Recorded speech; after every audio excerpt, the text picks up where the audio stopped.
Hello everybody, welcome to my channel. Thank you very much for checking these videos out. I'd like to introduce myself. My name's Joe and I love to cook and I love eating even more.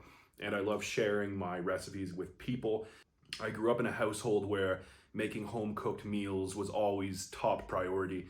Both of my parents have always been excellent chefs, and my grandmother especially was also an amazing chef. So from a very young age, I was exposed to people cooking from scratch, a lot of different types of dishes all around me all the time.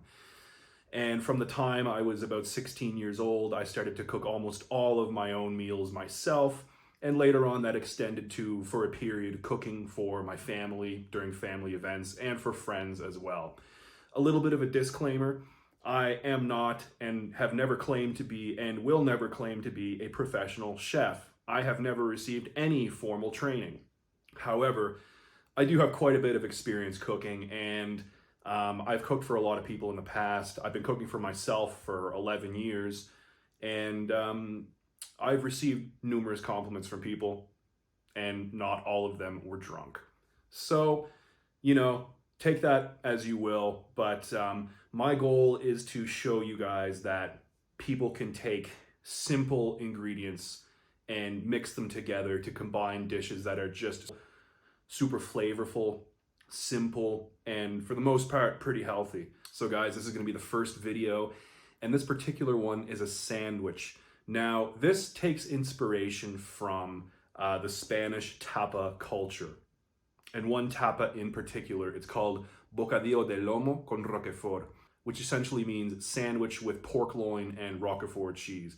So, surprise, surprise, this is gonna be a sandwich based around the ingredients of blue cheese and pork loin, pork fillet to be more exact in my case. With all of these dishes that I'm gonna be showing you, these are mostly things that I have learned over my years of living abroad, things that I've learned from my own family, from my friends in some cases. I like to take those and put my own little spin, but I am by no means the originator of any of these, and I don't claim to be. So guys, without any further ado, let's get to the kitchen for this one.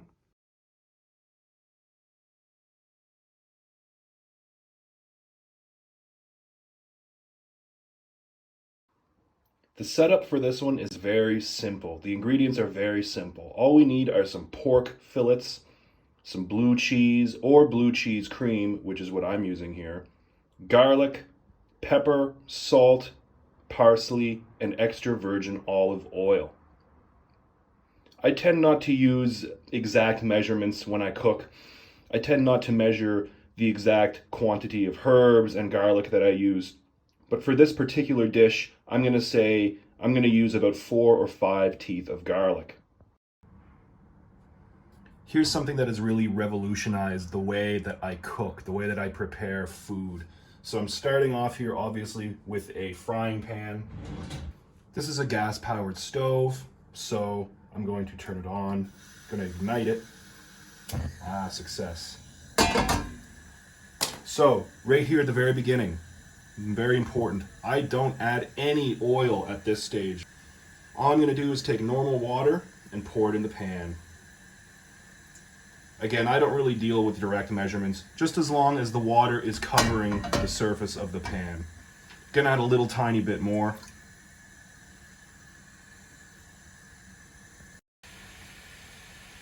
And once the water in the pan has been brought to a boil, we're going to add our finely sliced garlic.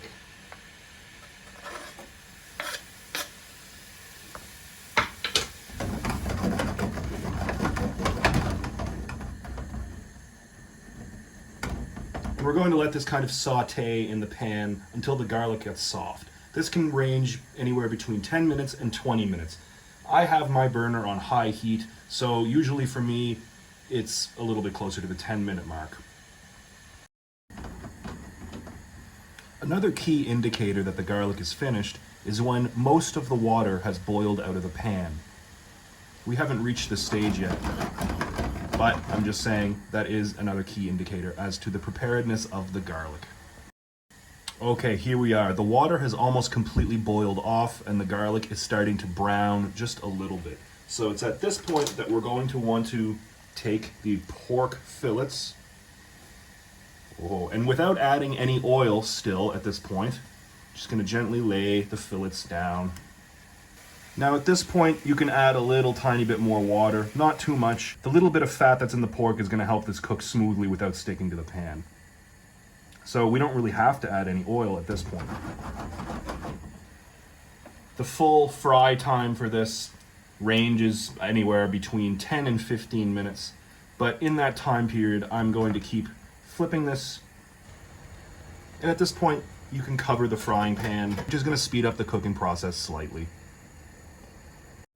And another thing to remember here is that as long as there's water in the pan, the meat is not going to burn. So what I like to do is I like to leave this kind of frying until all the water has boiled off.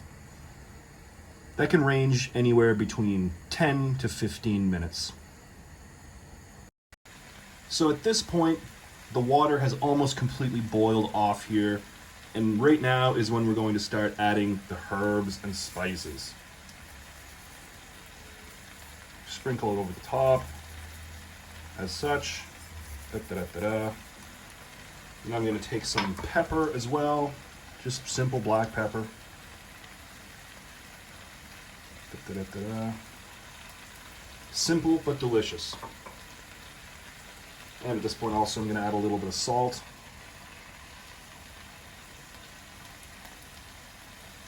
Okay. And just going to flip the fillets over on the other side here. And I'm going to do the exact same thing.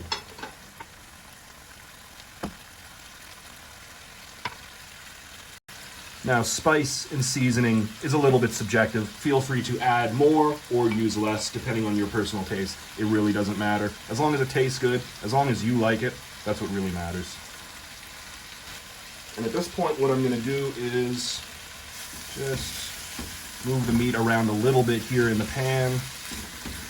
Now we can see the water has completely boiled off here. At this point, I'm going to turn the heat all the way off, and I'm going to add some really good extra virgin olive oil, drizzling it over the top of the meat here. Now, I add the salt, seasonings, and oil at the very end. If you add oil at the very beginning of the frying process, it's just going to get completely absorbed by the meat. It's going to mess with the flavors a little bit. You're not going to get that full, delicious olive oil taste. And also, it's just going to add more calories because, like I said, the meat is going to absorb most of the oil if you put the oil in at the beginning of the process. And you're just going to have to add more oil later on. So really, it kind of alters the taste in a negative way, in my opinion, and also just adds some unnecessary calories to the mix. And of course, if you're picking some really good quality extra virgin olive oil, I think you really need to showcase its amazing taste. And the best way to do that is to add it at the very end of the process, as we've done here. So that's the frying part out of the way. Now, let's build this sandwich. And the very last stage here is building the sandwich. As you can see, I've taken a loaf of ciabatta bread and I've cut it lengthwise right down the middle. Here, I've already slathered the blue cheese cream on each slice. Here we go.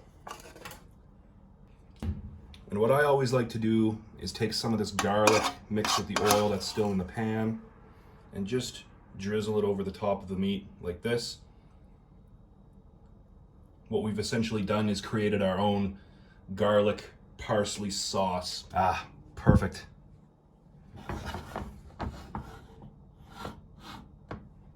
Perfect. Looks delicious. So guys, I hope you've enjoyed my take on this Spanish tapa. The idea is to take the sandwich and to cut it into different parts and share them with people, ideally, you know, with a nice glass of cold beer. This is a crowd-pleasing dish. I guarantee you, if you introduce this to your family and friends, they're going to love it. People are going to think you're a professional chef.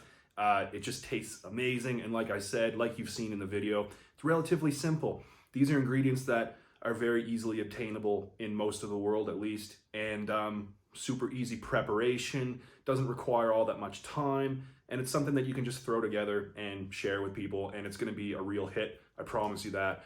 So guys, thanks again for watching this video. Tune in for the next one. Can't wait to see ya.